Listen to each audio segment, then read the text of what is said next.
जय हिंद दोस्तों। आज की वीडियो बहुत ही इम्पोर्टेंट होने वाली है, जिसमें हम भारत की संसद के बारे में जानेंगे और मुख्य रूप से लोकसभा व राज्यसभा के बीच में अंतर को समझेंगे। मुख्य रूप से लोकसभा व राज्यसभा में क्या अंतर होता है।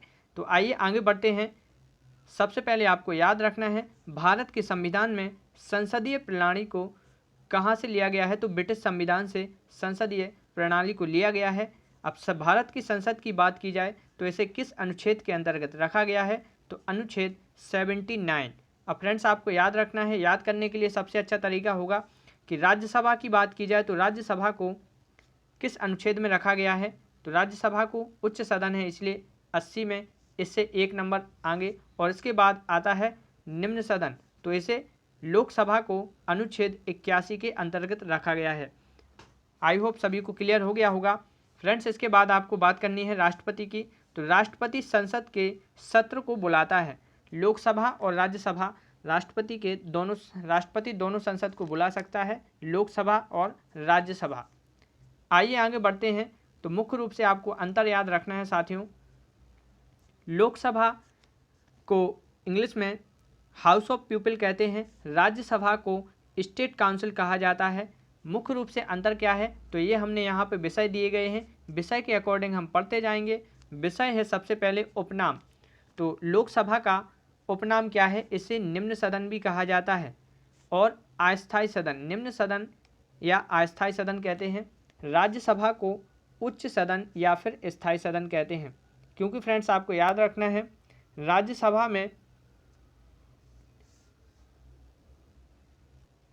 राज्यसभा का कोई कार्यकाल नहीं होता है। फ्रेंड्स आपको याद रखना है, यदि आपसे क्वेश्चन में पूछता है कि लोकसभा का कार्यकाल कितने वर्ष का होता है, तो प्रत्येक 5 वर्ष के बाद लोकसभा के चुनाव किए जाते हैं, इसलिए इसे अस्थायी सदन कहा गया है। और राज्यसभा में जो सदस्य होते हैं वो परमानेंट बने रहते हैं, यानी प्रत्येक 2 वर्ष के बाद 1/3 सदस्य आते जाते हैं और पुराने वाले निष्कासित होते जाते हैं, अपने पद से निकलते जाते हैं, इसलिए इसे भंग नहीं किया जा सकता है, ये स्थायी सदन होता है। चलिए फ्रेंड्स नेक्स्ट क्वेश्चन की ओर बढ़ते हैं। तो नेक्स्ट क्वेश्चन आपसे आएगा सदस्य संख्या। लोकसभा में सदस्यों की संख्या कितनी होती है, तो फ्रेंड्स आपको याद रखना है, अधिकतम लोकसभा में सदस्यों की संख्या 550 + 2, यानी आपको याद रखना है 2 क्या है, ये एंग्लो इंडियन जो राष्ट्रपति द्वारा क्या किए जाते हैं, निर्वाचित किए जाते हैं। और राज्यसभा में सदस्यों की संख्या अधिकतम 250 होती है। अगले क्वेश्चन की ओर बढ़ते हैं। तो अगला अंतर है, अभी प्रेजेंट में कितने हैं फ्रेंड्स, अधिकतम कितनी हो सकती है। लोकसभा में सदस्यों की संख्या अधिकतम 550 + 2 और राज्यसभा में अधिकतम 250। यदि वर्तमान की बात की जाए तो वर्तमान में सदस्यों की संख्या कितनी है, तो लोकसभा में है 545 और राज्यसभा में 245। ओके फ्रेंड्स, नेक्स्ट क्वेश्चन यदि आपको बनता है तो नेक्स्ट क्वेश्चन कैसे बनेगा, लोकसभा के सदस्यों का चुनाव प्रत्यक्ष रूप से गुप्त मतदान द्वारा किया जाता है।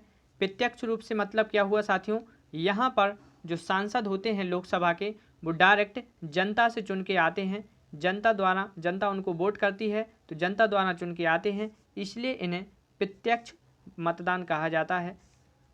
यदि राज्यसभा की बात की जाए तो राज्यसभा में अप्रत्यक्ष रूप से जो सदस्य होते हैं वो चुन के आते हैं। फ्रेंड्स आपको याद रखना है कि जनता द्वारा तो चुनते हैं, लेकिन जनता किसको बनाती है, एमएलए को, और एमएलए जाके आपके किसको चुनते हैं, राज्यसभा सदस्य को चुनते हैं। इसलिए इसे अप्रत्यक्ष या गुप्त है कि लोकसभा और राज्यसभा में न्यूनतम आयु का क्या डिफरेंस है, तो लोकसभा के लिए न्यूनतम आयु 25 वर्ष होना चाहिए और राज्यसभा के लिए न्यूनतम आयु 30 वर्ष होना चाहिए, इतना आपको याद रखना है। अगला अंतर है, शपथ कौन दिलाता है, तो लोकसभा के सदस्यों को राष्ट्रपति द्वारा या फिर सर्वोच्च अधिकारी शपथ दिलाता है, और राज्यसभा में उपराष्ट्रपति राज्यसभा के सदस्यों को शपथ दिलाता है। कार्यकाल कितना होता है फ्रेंड्स, आपको पता है, लोकसभा का कार्यकाल 5 वर्ष और राज्यसभा का कार्यकाल 6 वर्ष का होता है, क्योंकि प्रत्येक 2 वर्ष के बाद 1/3 सदस्य फिर से आते जाते हैं और पुराने वाले निकलते जाते हैं। इसलिए इसे स्थायी सदन कहते हैं। राज्यसभा को कभी भी भंग नहीं किया जा सकता है। आगे देखते हैं सदन का प्रमुख कौन होता है। तो सदन का प्रमुख कौन होता है साथियों, आपको याद रखना है राज्यसभा में अध्यक्ष होता है जिसे स्पीकर भी कहा जाता है। तो लोकसभा का प्रमुख कौन होता है, सदन का प्रमुख, लोकसभा सदन का प्रमुख होता है अध्यक्ष जिसे स्पीकर कहते हैं, और दूसरा होता है उपाध्यक्ष। राज्यसभा की बात की जाए तो इसमें भी दो होते हैं, सभापति यानी उपराष्ट्रपति, सभापति। राज्यसभा का अध्यक्ष कौन होता है, प्रमुख कौन होता है, तो सभापति या जिसे उपराष्ट्रपति, और दूसरा होता है उपसभापति। फ्रेंड्स यहाँ पे बहुत ही इंपॉर्टेंट क्वेश्चन बनता है, आपसे क्वेश्चन में पूछा जाएगा कि लोकसभा के अध्यक्ष की कार्यकाल कितना होता है, तो 5 वर्ष, उपाध्यक्ष का भी 5 वर्ष। राज्यसभा की बात की जाए तो उपराष्ट्रपति अर्थात सभापति का 5 वर्ष और उपसभापति का यहाँ पर आपको बताना है 6 वर्ष का कार्यकाल रहता है। बहुत ही इंपॉर्टेंट क्वेश्चन है। अब आपको याद रखना है फ्रेंड्स, जो उपराष्ट्रपति होता है, सभापति होता है, वो राज्यसभा का सदस्य नहीं होता है। ये बहुत ही इंपॉर्टेंट क्वेश्चन है। अर्थात राज्यसभा का सदस्य ना होकर भी यहाँ पर क्या होता है, वो राज्यसभा का प्रमुख होता है, और उपसभापति को राज्यसभा के ही सदस्यों से चुना जाता है। आई होप सभी को क्लियर हो गया होगा। राष्ट्रपति द्वारा मनोनीत सदस्य, तो लोकसभा में 2 सदस्यों को राष्ट्रपति के द्वारा चुना जाता है जो एंग्लो इंडियन होते हैं, और राज्यसभा में 12 सदस्यों को चुना जाता है जो साहित्य, कला, खेल या सामाजिक कार्यों ऐसे क्षेत्रों से लिए जाते हैं। त्यागपत्र किसे देगा, तो लोकसभा का जो सदस्य होगा वो अध्यक्ष को त्यागपत्र देता है, और राज्यसभा का जो सदस्य होता है वो सभापति को अर्थात उपराष्ट्रपति को क्या करता है, अपना त्यागपत्र सौंप सकता है। अब बात की जाए फ्रेंड्स कि प्रथम, तो लोकसभा का प्रथम अध्यक्ष कौन था। पुरुष की बात की जाए तो जीवी मावलंकर, आपको याद रखना है मावलंकर। और महिला की बात की जाए तो लोकसभा की प्रथम महिला मीरा कुमारी। प्रेजेंट में अभी कौन है, ओम बिड़ला। ओम बिड़ला आपको याद रखना है। राज्यसभा की बात की जाए तो राज्यसभा या सभापति, प्रथम राज्यसभा या सभापति कौन थे, तो डॉक्टर सर्वपल्ली राधाकृष्णन, आपको याद रखना है।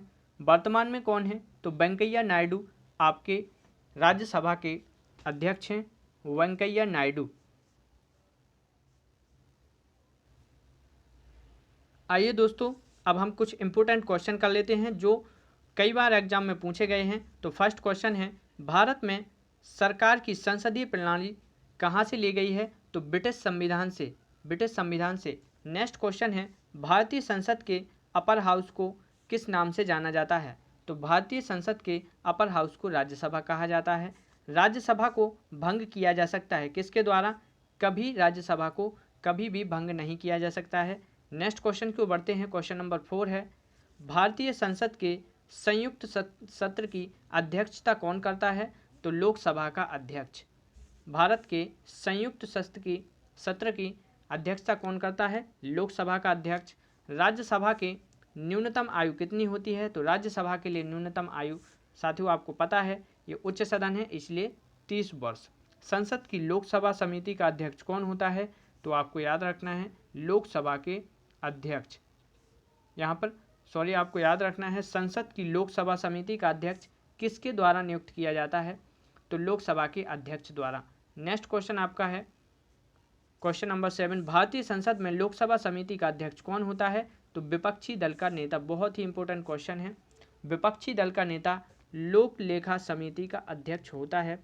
राज्यसभा के सदस्यों का सेवा काल कितना होता है, तो राज्यसभा का होता है 6 वर्ष। आपसे लोकसभा का पूछे तो लोकसभा का कितना होता है, 5 वर्ष। कौन भारत में कानून को बनाता है, तो राष्ट्रपति और संसद दोनों सदन क्या करते हैं, मिलके कानून को बनाते हैं। राष्ट्रपति और दोनों सदन यानी राज्यसभा और लोकसभा मिलके कानून को बनाते हैं। नेक्स्ट क्वेश्चन है, स्वतंत्र भारत की लोकसभा का पहला अध्यक्ष कौन था, तो जीवी मावलंकर, आपको याद रखना है स्वतंत्र भारत की लोकसभा के पहले अध्यक्ष थे। उपसभापति का कार्यकाल कितने वर्ष का होता है, तो उपसभापति का कार्यकाल कितने वर्ष का होता है, 6 वर्ष का। आई होप आप सभी को ये वीडियो पसंद आया होगा। यदि वीडियो पसंद आता है फ्रेंड्स तो इसे लाइक कीजिएगा, अपने दोस्तों में से शेयर कर दीजिएगा और चैनल पर नए हो तो प्लीज़ चैनल को सब्सक्राइब करके बेल आइकन को ज़रूर प्रेस कीजिएगा। मिलते हैं नई वीडियो में, तब तक के लिए सभी को जय हिंद, वंदे मातरम।